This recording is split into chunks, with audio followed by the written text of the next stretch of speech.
Halo semuanya, kami dari kelompok 1 kelas 3C Agribisnis. Di sini kami sedang melakukan wawancara terkait usaha tani yang bernama Lestari Farm yang dikelola oleh Kang Teddy. Di sini kami akan mewawancarai terkait manajemen agribisnis itu sendiri, mulai dari perencanaan, pengorganisasian, pelaksanaan, dan juga pengendalian, serta akan menganalisis SWOT.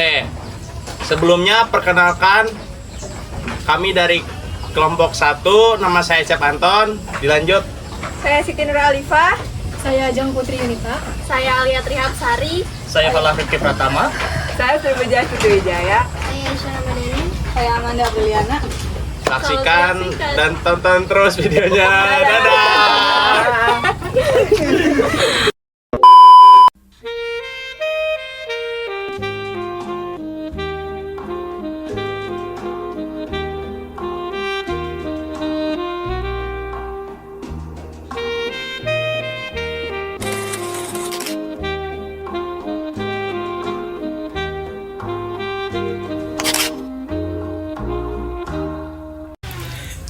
Assalamualaikum warahmatullahi wabarakatuh.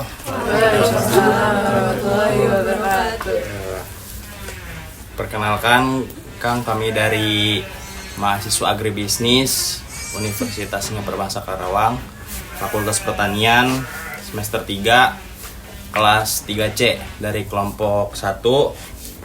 Dengan Akang siapa? Perkenalkan, nama saya Teddy. Dengan Akang Teddy ya? Ya. Kami di sini akan mewawancarai Akang terkait usaha tani yang dikelola oleh Akang itu sendiri. Pertama, kami akan memulai dari segi perencanaan terlebih dahulu. Nah, apa saja sih jenis ternak yang dibudidayakan?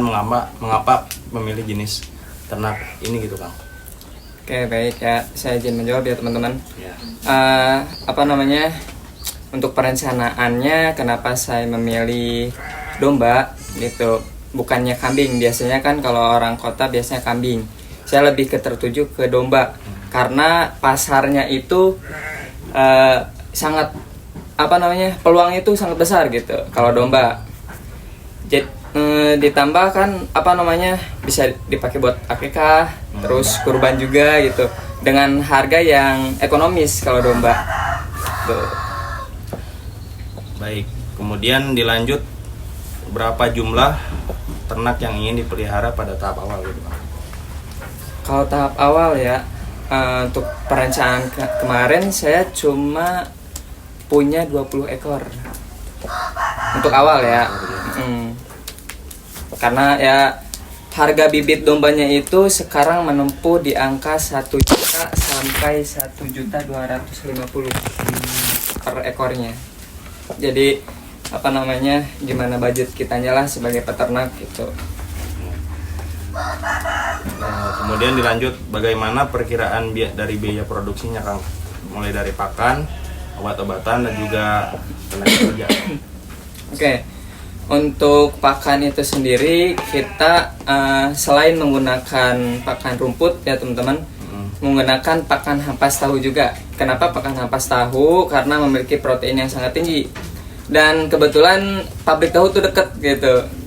Dimanfaatkan. Iya, betul sekali. Terus untuk harganya itu sendiri per karung itu dikenakan 15.000 sampai 25.000, tergantung besar kecilnya lah gitu. Kalau saya memilih 15.000. Kebutuhan itu awal mulanya itu 3 karung. Cuman saya pangkas 2 karung. Kenapa bisa dipangkas? Karena saya nanam rumput, odot, indigo pera, terus semacam-macam yang berprotein tinggi gitu. Jadi memangkas modal juga. Yang tadinya kebutuhan 3 karung per hari, jadi 2 karung. Jadi kebutuhan hampas tahu itu untuk modalnya ya 1 bulan tuh dikenakan biaya 900 sampai 1 juta doang jadinya. Untuk tinggi tadi. Kemudian obat-obatan. Obat-obatan paling dikenakan biaya 500.000 lah per musim. Jadi 1 tahun kehitungnya. Jadi nggak terlalu ini, kita nggak mengandalkan obat sih teman-teman gitu. Yang penting ketika domba itu sakit langsung ditangani gitu. Nggak dikasih semacam antibiotik atau lebihnya gitu. Cuma vitamin B+ gitu semacam itulah. untuk menjaga stamina dan nambah nafsu makan gitu. Kemudian bagaimana perencanaan dari pemasaran produk itu sendiri? Pemasaran ya, awal mulanya itu saya tertarik di bidang ternak domba itu karena saya diajak sama kebetulan Kang Rejal itu ya, yang apa namanya, peternakan Pajero Style Farm ya. Nah itu ngajak saya untuk bermitra awalnya dan saya setuju gitu, enak kan. Jadi ntar sebelum Idul Adha, 1 bulan sebelum Idul Adha, domba-domba yang di sini gitu diambilin semuanya gitu. Mungkin kita langsung lanjut ke sistem manajemennya. Untuk ini sendiri, bagian biaya-biaya itu Akang suka menghitungnya tidak atau mencatatnya, pengeluaran atau pemasukan? Kalau pencatatan itu kita untuk peternak yang pemula seperti saya gitu dikira-kira dulu kalau untuk sekarang. Iya, soalnya kan jumlahnya belum terlalu banyak nih, masih terhitung sedikit gitu. Jadi pengeluaran, pemasukan jadi masih bisa dihitung lah gitu. Dilanjut ya Kang, ini pertanyaan tentang ini ya, pelaksanaannya tuh. Nah, gimana sih cara Kang tuh memastikan ketersediaan pakan dan air bersih untuk ternaknya? Untuk ketersediaan pakan, nah untuk musim kemarau ini ya kita harus antisipasi, jangan terlalu mengandalkan rumput liar gitu kayak di lahan-lahan terbuka. Kita harus bisa mempersiapkan untuk penanaman rumput odot seperti rumput odot, indigo pera, terus pakcong, rumput gajah dan sebagainya gitu, yang akan proteinnya tinggi gitu. Jadi ketika di musim kemarau ini pastinya kan nggak ada air tuh ya, rumput-rumput pada kering. Nah kita antisipasinya dengan rumput itu, jadi terjagalah pakannya juga untuk kandang kita. Selanjutnya itu kalau Akang tuh gimana sih cara menjaga kesehatan sama kebersihan kandangnya tuh? Untuk menjaga kesehatan pastinya kita terlebih dahulu mengeceknya ya gitu. Pengecekan yang pertama melihat dari nafsu makannya, terus dari fisiknya. Ketika domba 1 bulan tidak ada perubahan dan kenaikan bobotnya, itu pastinya lagi sakit gitu. Terus untuk kebersihannya itu sendiri, kita 1 hari itu 2 kali pembersihan, pagi sama sore. Gimana cara Akang memantau pertumbuhan dan perkembangan ternak? Biasanya kita timbang. 1 bulan itu biasanya umumnya kenaikan bobotnya tuh 5 kg. Ketika bobotnya tidak naik gitu, dipastikan domba itu lagi sakit. Evaluasi sendiri dari segi kesehatan, terus jadi mulai dari tahapan awal gitu Kang, dimulai dari pakan itu, jadi di tahapan akhir tuh akan mengevaluasi ini untuk kedepannya itu bagaimana gitu. Iya. Untuk paling kita tuh ya ntar tujuannya sih itu pengen perkembangbiakan juga Kang gitu, terus dibikin pakan silase juga kan. Jadi ntar nggak tiap hari ngarit gitu kan, nyari rumput kan itu berat banget gitu kan buat peternak biasanya. Dikala musim sekarang kan kemarau, rumput semuanya pada gak ada gitu, kering. Nah antisipasinya dengan membuat pakan silase. Aku mau lanjutin pertanyaannya. Kalau dari Akang sendiri, keunggulan usaha ini tuh dibandingin sama pesaing apa sih Kang? Dari apa? Daripada pesaing gitu. Pesaing. Peternakan ini tuh keunggulannya apa gitu? Keunggulannya ya itu kalau domba itu nggak terlalu rumit perawatannya. Kalau sapi pastinya rumit. Seperti sapi itu kandang itu harus benar-benar bersih. Terus sehari sekali itu dia harus dimandiin. Kalau domba bisa minimal seminggu sekali mandiin. Jadi antara perawatan sama yang lain gitu, budidaya atau ternak yang lain, domba lebih efektif lah, lebih efisien juga. Dari rumput apapun kalau domba itu dimakan. Kalau sapi kadang-kadang kalau jumlahnya cuma 1-2 ekor itu rumit. Selanjutnya sumber daya yang Akang miliki ini dari lahan, tenaga kerja Akang nggak ada ya? Nggak ada, belum ada. Terus teknologi akang make nggak? Teknologi sih sekarang belum ada ya Teh ya. Ntar mah paling insya Allah tahun depan rencana mau ini mesin pencacah sama mesin pencacah buat pupuk kandangnya juga gitu. Jadi ntar bisa jadiin pupuk biar buat media-media tanaman bibit gitu kan, bagus tuh buat ke sawah juga bisa jadi. Izin lanjutin pertanyaannya Boleh, Kang. boleh. Apa aja sih Kang kendala yang dihadapin dalam menjalankan usaha tani peternakan ini? Kendala untuk sekarang ini tuh banyak. Dari pakan, bener-bener pakan susah banget sekarang nyari pakan kalau nggak ada persiapan ya gitu. Di sini juga banyak sih yang melihara domba itu pakannya beliau itu nyari dari pagi sampai sore gitu. Kalau saya pure sore doang kalau ngarit gitu, nyari rumput gitu. Untungnya saya punya lahan pakan juga jadi enak. Terus ditambah cuaca yang sekarang itu banyak menimbulkan penyakit juga gitu kan. Kotorannya tuh nggak berbutir gitu, malah encer biasanya gitu. Terus daya tahan tubuhnya juga menurun. Kita harus persiapan obat semacam vitamin lah itu yang saya pakai biasanya vitamin B+. Lanjutnya dari Akang sendiri, apakah ada kekurangan dalam hal kayak modal, pengetahuan atau teknologi gitu Kang? Banyak itu dari segi modal saya kurang juga itu, makanya saya bermitra terlebih dahulu karena pengen muterin modal tuh secepat mungkin ya gitu. 10 bulan 1 tahun sampai 1 tahun itu domba tuh udah ketarik semua, kita langsung perbanyakan lagi gitu. Yang tadinya populasinya hanya 30 untuk sekarang kedepannya insya Allah jadi 50 ekor gitu. Mungkin selanjutnya ada nggak sih peluang yang bisa dimanfaatkan untuk memperluas penjualan produk ternak Akang? Bisa. Nah, tapi kita jangan menghilangkan mitra terlebih dahulu. Itu kita bertahap. Untuk sekarang saya rencana untuk menjualnya itu niatnya saya itu kan ini ada 30 ekor, 15 ekor buat ke mitra gitu. 15 ekor lagi buat ke customer yang eceran gitu, yang satuan lah gitu.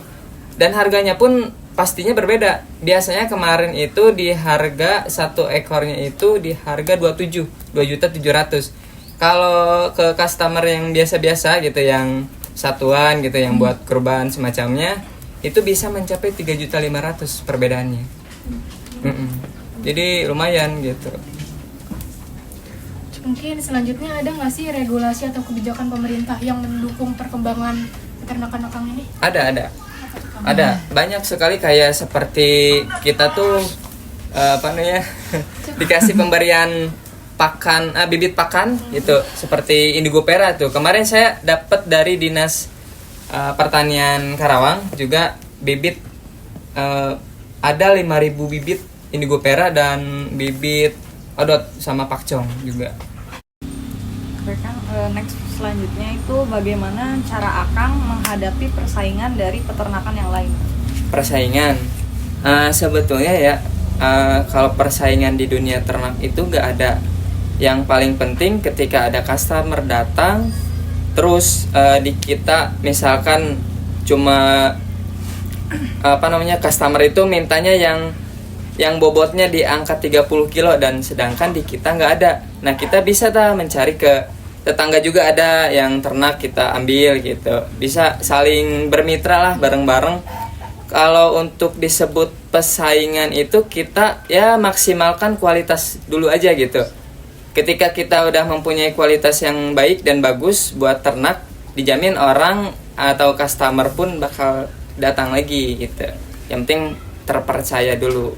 Bagaimana cara meminimalkan resiko kerugian dari usaha peternakan domba ini Kang? Nah, kebetulan sebelumnya saya emang dari awal itu pembibitan tanaman usaha tuh. Kenapa sekarang larinya ke ternak? Karena sekarang lagi turun pembibitan tanaman. Tapi tanaman indukannya itu udah pada besar-besar. Jadi meminim buat sebetulnya kalau ternak itu nggak rugi ya. Tapi yang tadinya kita harusnya dapat sekian puluh juta gitu. Jadi turun sedikit gitu, beberapa doang. Nah, antisipasinya jangan mengandalkan hanya satu sumber doang. Saya punya di kebun di sana itu pohon jambu kristal yang sekarang ini lagi berbuah. Nah, bisa kita jual buahnya gitu buat menutupi modal ataupun hasil dari ternak ini gitu. Terus ditambah saya lagi ngurus sawah juga di sana gitu. Baik Kang, itu merupakan beberapa pertanyaan yang kami wawancarai kepada Akang, dimulai dari perencanaan, kemudian pengorganisasiannya dan pelaksanaan, serta pengendaliannya, kemudian analisis terkait SWAT itu sendiri. Nah, sebelum kita tutup sesi wawancara ini, mengenai, boleh dikenalkan dong ini tuh peternakan apa gitu, dari nama, kemudian mungkin ada sejarahnya itu, kemudian misinya gitu gimana Kang? Iya, baik. Ya, dari Untuk namanya ini sendiri kita kasih nama Lestari Farm gitu, biar lestari aja gitu. Lestarinya tuh karena ada pembibitan juga gitu, melestarikan gitu. Ditambah ya awal mulanya itu ketertarikannya itu sebagai mitra gitu. Wah, cepet banget gitu muter modalnya awalnya gitu. Jadi usaha ini udah 2 tahun berjalan sama saya. Kalau orang tua udah sekitar 10 tahun. Kalau orang tua kemarin punya 80 ekor. Sekarang mungkin lagi libur dulu. Sekarang ya yang lanjutin kandangnya di sini. Saya bikin tahun kemarin kandang 2 tahun kemarin sih. Baru bikin ini ya. Alhamdulillah udah keisi 30 ekor hasil penjualan dari sapi awalnya. Gitu. Kalau sapi kan terlalu berat nih perawatannya gitu. Harus dimandiin tiap hari, terus pembersihan kandang tiap hari gitu. Tiap waktu malah. Bener. Terus ya saya beralih aja gitu ke ternak domba yang lebih efisien aja kita perawatannya, lebih gampang juga. Ya, paling begitu sih. Baik, mungkin cukup segitu ya Kang dari wawancara kita. Mungkin kurang lebihnya mohon maaf. Terima kasih Kang. Ya, Assalamualaikum. Waalaikumsalam warahmatullahi wabarakatuh.